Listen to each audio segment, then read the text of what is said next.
ఈ దిన వాగ్దానము కీర్తనలు 73:26. దేవుడు నిత్యము నా హృదయమునకు ఆశ్రయదుర్గము స్వాస్యమునై ఉన్నాడు. ఎంత గొప్ప వాగ్దానాన్ని దేవుడు మనకి అనుగ్రహిస్తూ ఉన్నారండి. దేవుడు ఈ దినము ఏమని సెలవిస్తూ ఉన్నారు అంటే, నిత్యము నా హృదయమునకు ఆశ్రయదుర్గముగాను స్వాస్యముగాను మనకి ఉన్నారు అని దేవుడు సెలవిస్తూ ఉన్నారు. ఏమిటి స్వాస్యము, ఆశ్రయ దుర్గము అనగా, మన యొక్క జీవితాలలో ఎటువంటి ఆపదలు వచ్చినప్పటికీ కూడా ఆశ్రయ దుర్గంలో మనల్ని దాచిపెట్టి మనల్ని సంరక్షించే దేవుడుగా ఉన్నారు. అలాగే స్వాస్యమునై ఉన్నారు అంట. దేవుని యొక్క కృపను బట్టి మనము ఆయనే స్వాస్యముగా మన జీవితంలో ఉంటూ ఉన్నారు. మనకి ఏది కావాలన్నా, మన ఏ అవసరత అయినా, ఏదైనప్పటికీ కూడా చాలిన దేవుడుగా ఆయన ఉన్నారు. ఆయన శ్రీమంతుడు, ఆయన స్వాస్యము మనకి అనుగ్రహించే దేవుడు.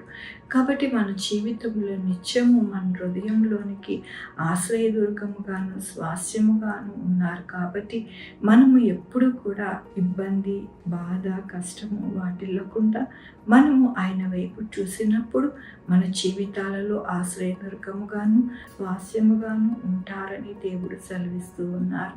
దేవుని యొక్క వాక్యంలోని, నేను నిత్యము చొచ్చినట్లు నాకు ఆశ్రయ దుర్గముగా ఉండుము, నా శైలము, నా దుర్గము నీవే, బాల్యము నుండి నా ఆశ్రయము నీవే, గర్భవాసనైన మొదలుకొని నీవే నాకు ప్రాపకుడవై ఉంటివి. అవునండి, మన జీవితంలో ఆయనే ఆశ్రయము, శైలము, దుర్గముగా ఆయన ఉంటూ ఉన్నారు. బాల్యము నుండి మనకి ఆశ్రయముగా ఉన్న దేవుడు మన గర్భవాసి నుండి మొదలుకొని ఇప్పటి వరకు మనకి ప్రాపకుడై ఉన్నారు.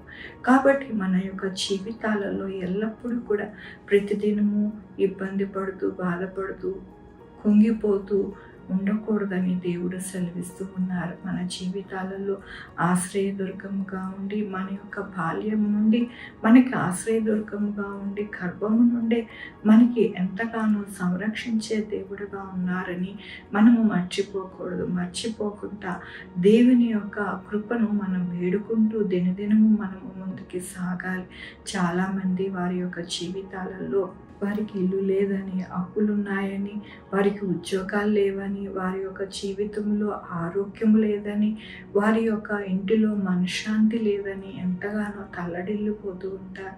అయితే దేవుడు అంటూ ఉన్నారు, మీరు తల్లి గర్భం నుండి ఉద్భవింపబడి నుండే నేను మీకు ప్రాపకుండునై ఉన్నాను కదా, మీకు శైలముగా, ఆశ్రయ దుర్గముగా ఉన్నాను కదా, మరి ఎందుకు మీరు చింతిస్తూ ఉన్నారు, బాధపడుతూ ఉన్నారు, మీరు ఎందుకు కృంగిపోతూ ఉన్నారని దేవుడు సూటిగా ఈ దినము మాట్లాడుతూ ఉన్నారు.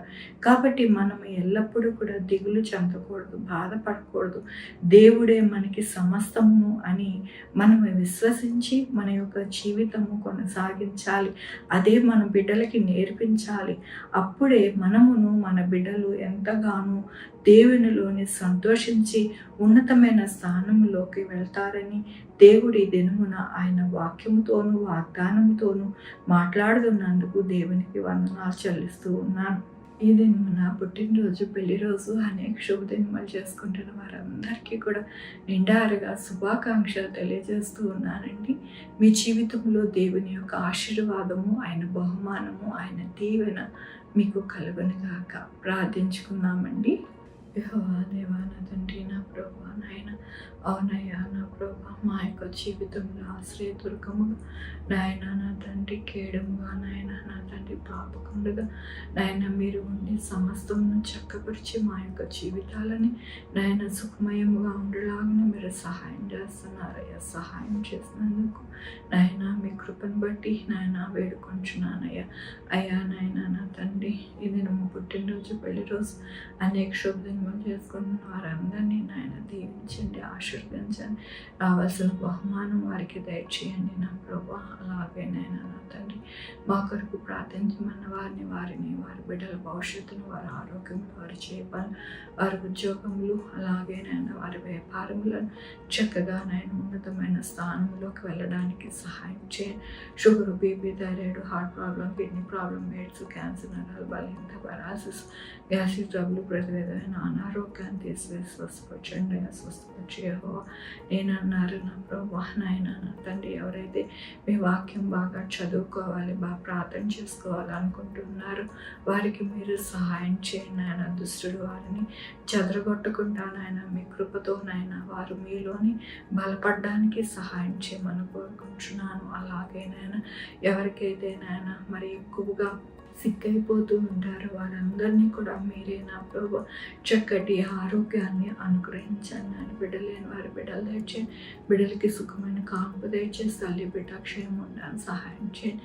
నాయన యవనస్తులు ఎలా చదువుకోవాలి, ఏ విధంగా చదువుకోవాలి, ఎలా గుర్తుపెట్టుకోవాలి, ఏ ఎగ్జామ్స్ రాయాలి, ఎలాగ వెళ్ళాలి అన్నీ కూడా వారికి జ్ఞానం దయచేయండి. మీరు మీ యొక్క కృపలో నాయన జ్ఞానం ఉంది కాబట్టి ఎవరు అడిగితే వారికి మీరు అనుగ్రహిస్తానంటున్నారు. వారు అడిగి పొందుకునే వారిగా సహాయం చేయండి నా ప్రభా నాయన నా తండ్రి. ఉద్యోగాలు చేస్తున్న వారికి నాయన ఉద్యోగంలోని నాయన ఎటువంటి ఇబ్బందులు వాటిల్లకుండా వారందరికీ సహాయం చేయండి నా ప్రభు.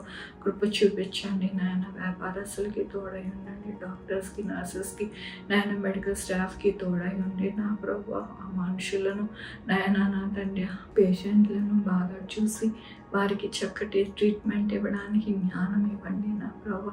అయా నా తండ్రి ప్రతి ఒక్కరికి నాయన మీరు తోడయండి నాయన. మీరు గొప్ప దేవుడని నాయన మీ యొక్క నామమును స్తుతించే వారిగా అందరూ ఉండేటట్టుగా సహాయం చేయమని కోరుకుంటూ నా ప్రభు నా రక్షణ యేసుక్రీస్తు పరిశుద్ధమైన నామమున అడిగి వేడుకుంటున్నాను తండ్రి. ఆమేన్. తండ్రి, కుమార, పరిశుద్ధాత్మ సదాకాలం మనందరికీ తోడై ఉండును గాక.